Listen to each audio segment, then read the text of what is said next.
What's it feel like to play the cello as the granddaughter of Emanuel Feuermann? Well, what it feels like to be a cellist as Feuermann's granddaughter has shifted. It feels great now, but growing up it was not so great for me. Well, there was always music in our house. I mean, there was the classical side, my mother's side, which was, and there were always people, Izzy Cohen, I remember people like that always being around, and Violinist of the Schneider, Juilliard and Quartet and the Beaux-Arts Trio. yeah, these people were always just around and about. And then my father was a huge jazz listener. And I'm fascinated by this, and I wish he also has passed away, and I wish I'd talked to him more about it. But, I mean, what brought him to jazz? Because jazz in the 60s was developing in this way. I mean, it was always my opinion, very high intellect and scholarship to play jazz well. And I equate jazz, American jazz music, and Western classical music with the same kind of scholarship and intellect and training for both to do each one of those things very well. And so he was a huge listener. So we had jazz in our house and classical music everywhere. And my mother told me at some point that as a very young child, I identified my racial mix through music. And I would say things apparently like how lucky I was that I got to have classical and jazz. You know, and I sort of made that. I agree, by the way. I think it's fantastic. Yeah. And so, so that was our household, and I started violin when I was 3. Apparently, I asked for it. I'm sure I would have been put on an instrument of some kind if I hadn't asked, but I had a friend. I do remember I had a friend who played violin, and I thought it was cool. So I started violin at Suzuki, the School for Strings, you know, and some of my best friends I met when I was 3 there. And I was a really good violinist. I was playing Mozart A major by the time I was 11, and then I always wanted to try the cello. And Mosa Havivi, who was a student of my grandfather Feuermann, had a shop. He was a luthier in New York City in the Carnegie Hall building. Yes, I know the name, Havivi Violins. I know, yeah, sure. And I didn't know how well I had it at the time, but I used to go to his shop for violins, strings, anything. Never paid for anything. I had no idea that things cost money.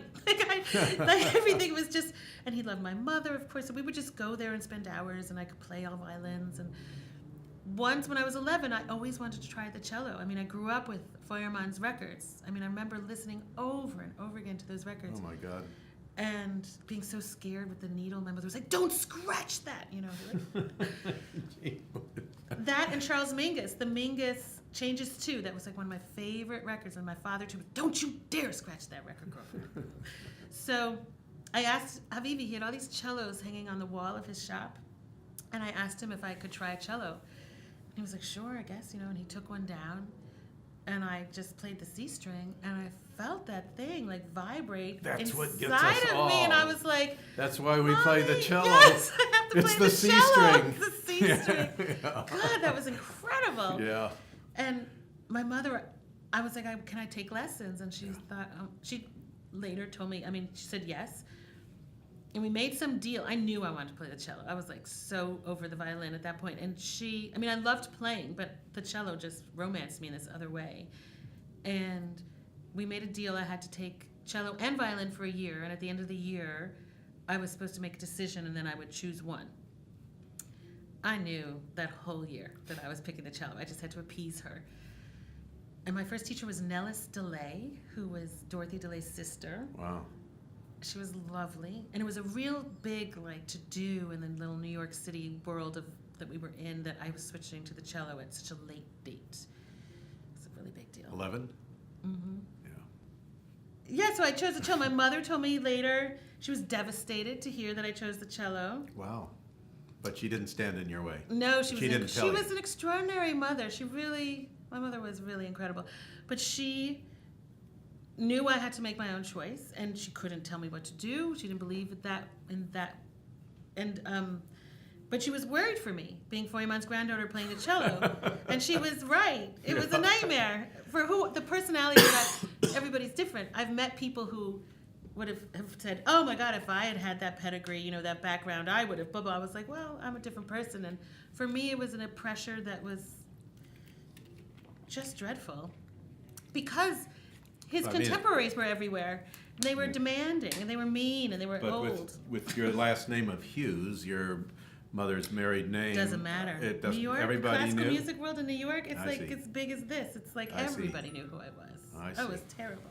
Wow. And, this is the 80s, right? The early 80s. So all these people were still alive. And they were mean. And I was, I was a mixed kid. I was growing up in New York City. I had a lot of friends. I was practicing my tail. I was at 8 years old. I remember I was practicing 2 hours a day when I was 8 years old on the violin. And Nikki Ennett, who's since been the concertmaster of the Met for many years and all the things. We went to school for strings together. Oh. And he was always an example for my mother. She'd be like, you have to practice 2.5 hours. She was like, Nikki Ennett is practicing 4. I'm not going to make you do like Nikki Ennett, but you got to practice 2. Yeah. And I was like, fine. I just want to play tag in the hallway with the neighbors, Anyway, so those people were all around us and the contemporaries of my grandfather, and people were interested in me because I was Feuermann's granddaughter. Now I'm playing the cello, and they were probably interested in me as a violinist, but it really changed. The attention on me in that regard shifted dramatically when I switched to the cello. I wasn't aware of it as a violinist at all. And I was an athlete in high school. I was an activist. I was trying to get my school to divest from companies that were invested in South Africa. I was an engaged young person, and the cello was a huge part of my life, but it wasn't the only thing. I went to Juilliard Prep. I couldn't stand it, so I switched to the Manhattan Prep, which was much more forgiving and more open-minded at that time for me, and they didn't get mad at me if I came in my track outfit to orchestra rehearsals. Juilliard Prep cared how you dressed? I don't know if they cared how I dressed, but they didn't like that I would be coming from a field hockey game or what have you before I would be going to my theory class. Or I remember being chastised for doing my biology homework at Juilliard Prep. They were like, you should be doing your theory homework. I was like, but I go to I got so much homework. I have to do this homework. So I just didn't dig Juilliard at that age, and I switched to Manhattan Prep as a cellist, and that was a better fit for me. But there was a lot of pressure. I went to Greenwood Music Camp. It was That's great. Joy.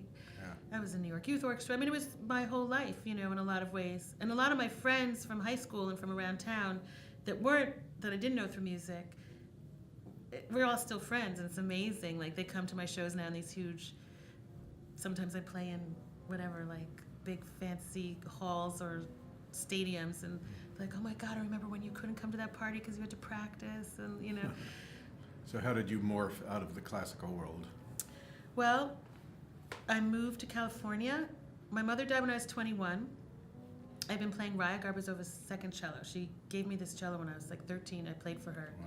And I guess I had a really bad cello or something. Raya's son, Paul Biss, lives in Boston and teaches here at New England Conservatory. Oh, then I should be careful. He's down the street. I'll be kind. She was a tough lady, Raya. Yeah, he's tough too. And she was demanding. Yeah. And I always had to write to her, pre all the telephones we have now, and I had to write to her twice a year, tell her what I was working on. I had this beautiful cello. It was from 17 something or other. And I played it all through high school and college. My mother died halfway through college. I was 21. And after she died, I graduated, I guess, a year or two later, and Raya demanded the cello be returned to her immediately, bring it to Havivi. But I had my cello recital that day. Oh. And she knew it. But I had decided not to get my master's. And I didn't know what I was going to do, but I knew that wasn't what was going to happen next. And according to Raya and to a number of other very famous people that were still swarming around, I would never be a musician. I wasn't going to be worth anything as a cellist if I didn't do this. And my mother had died, who was my biggest ally and friend, and so I didn't really have that ally anymore to help me navigate these bitter waters that could get really ugly at times. I remember once playing an audition, and the number of famous people involved in the telephone calls that went around the world that eventually got back to my mother to say that I had played really badly. My mother was like, I'm so sorry. She was like, I'm going to be the one to tell you this. You didn't get in, and so-and-so called so-and-so, and Warsaw that called so-and-so, and And I was like, of course I didn't play well. The sweat was, I walked in and they were like, how's Monica? And da-da-da-da-da-da, and your grandfather this, and then I was like, boo-doo-doo-doo-doo. It was like a disaster. Anyway, all Nobody that needs being that said, pressure. she got the cello back. Right, I took the cello back, and I had no cello for a year, and I carried on. My grandmother, there was, from the Reifenberg house in Cologne, there was a guest book where every famous person that came through Cologne for like 70 years signed this guest book. And she sold the guest book to the Museum of Cologne, or History of Germany in Cologne. And I don't know what the sale was, but she gave me a chunk of change from the sale of that guest book so that I could have a cello. Wow. And she told me, I remember she said to me, I was like 22, she's like, I don't know what you'll do, but you should always at least have a cello. So I went around and I found this cello. I've tried lots of cellos, but I loved this one. It was an American cello from 1959. I think she gave me like 15 grand, 16 grand, which was such a gift. I mean, my God. Yeah. And I've tried Italian instruments, and I just kept returning to this one cello, and that's what I took. I moved to California when I was 23. I had no plans. I just had to get out of New York. It was just time to go. And I moved to California, to San Francisco. And those first few years, man, were glorious. I didn't play, I played a little bit, but not really. I served coffee, I sterilized piercing jewelry, I got a bike. It was just, and it was cheap. San Francisco back then was this beautiful city that rent was like $250 a month. It was ideal. It was the tail end of a great era. And I started playing in this community orchestra where they freaked out. They were like, oh my God, you're so good. And I was like, but you guys are so bad. Like, And that was sort of how I started playing again. And through there, I started, I only probably had a year off, but I learned about like the local orchestras, and I joined a string quartet, and then I started really in earnest playing, and I started auditioning, and I started winning a couple of auditions and things like that. And so I became like a working cellist in the Bay Area. And through a lot of different, you musicians, we meet people all the time, and so I was able to get a lot of session work and things like that. And then in my late 20s, I started to explore non-classical music on the cello, which was horrifying. And like really horrifying for me. Why? I was so classically trained. From when I was learning how to talk, I was learning how to play the violin. And it was... But you also grew up hearing jazz in the home. But I never even crossed my mind to put what I heard, what I loved to hear on record into my hand. Whether it be funk music or pop music or jazz or what have you, anything besides Western classical. And I was playing in this band where there was a lot of written music, but there was room for solos, and I would never take a solo. And I'd watch the violinist, Carla Kilstead, a beautiful, she teaches here, I think, now, violinist, and she was an incredible improviser. She wrote her own Beethoven concerto cadenza, when she was at Oberlin, like one of those. Could improvise her ass off, and the horn player would play something in his solo, and then she'd sort of play that thing and carry it, and I was like, it's magic. Like, how does anybody do this? And one night the band leader was like, Marika, take a solo, and I was like, are you crazy? And it was like in front of all these people, and they were all dancing, and he was like, take it. I was like, no. Like, what would I do? I don't even understand. And I remember Carla, she was like, do it. And I was like, ah. And I played like an E for like 30 seconds, like, da-na-na-na-na-na-na-na-na. And it was as if I had just won an Academy Award. I had conquered the world. I did the thing that was most scary to me. How exciting. And it was thrilling, and that sort of began it was very slow going for me, and I still feel 20 years later or whatever it is, like it's a second language. No matter what kind of improvising I'm doing, I'm much more comfortable, and that's all my work now, mostly. I don't play any classical music anymore. But that began was education into improvising music. And I would never call myself a jazz cellist. People often refer to me as a jazz cellist because I think people don't know what to call you if you're not a classical cellist. I do play jazz, and I play changes and all that stuff. But I didn't study jazz to the extent that I've studied classical music as a player, as a listener for sure, but not as a player. So I always feel very careful about how I'm described musically as a cellist. Probably you're just being modest. I don't know. Well, I can play, but Yeah.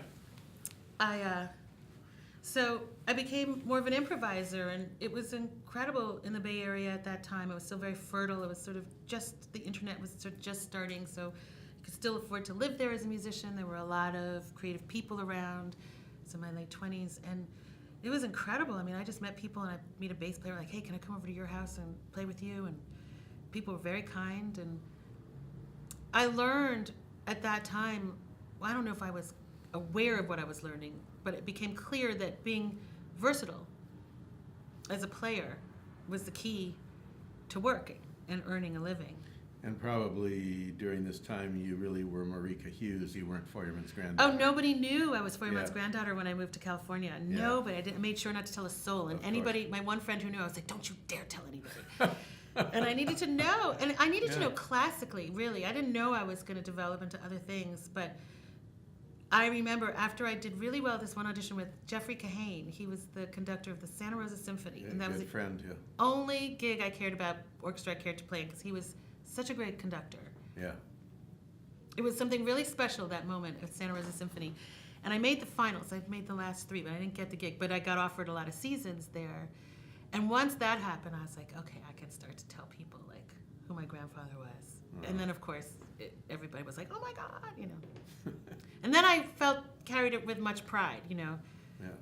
And now it's very different because I'm not around that world at all anymore, you know, as a player. And so, yeah, that's what happened. And I mean, You found the answer. Time. Yeah. Your music, you're a cellist, you're liberated, you don't have to carry that baggage. Yeah, I can wear it with pride now. And, you Yeah, know, also yeah. that, I mean, sadly, that generation isn't with us anymore. And it was a very, I mean, I like to think Feuermann died at 39, but from everything everybody's told me about him, from his interest in jazz, early jazz, when he first came to the States, he was also, I think, a bit of a playboy. He loved fast cars. He was politically minded, it seems, from letters I've read. And I think, I mean, it could also be my own sense of romance, but I have this idea that he might have been a little bit more open-minded, just in his core, than a lot of the people I encountered that were his contemporaries that came to the States that I grew up around, who, I know my father didn't always come around to these things, and I think it was because he didn't feel comfortable. He wasn't made to feel comfortable necessarily as a black man in that environment by certain people. And leaving New York and sort of leaving that legacy behind for the time that I did allowed me to not feel the pressure that there was only one way to do things. And that training from that Eastern European pedagogy was so essential to technique. I mean, to literally how you put your fingers on the fingerboard. And the time, you know, that was extraordinary, that training. But the mindset was what was so hard for me to get into. You're in a box, yeah.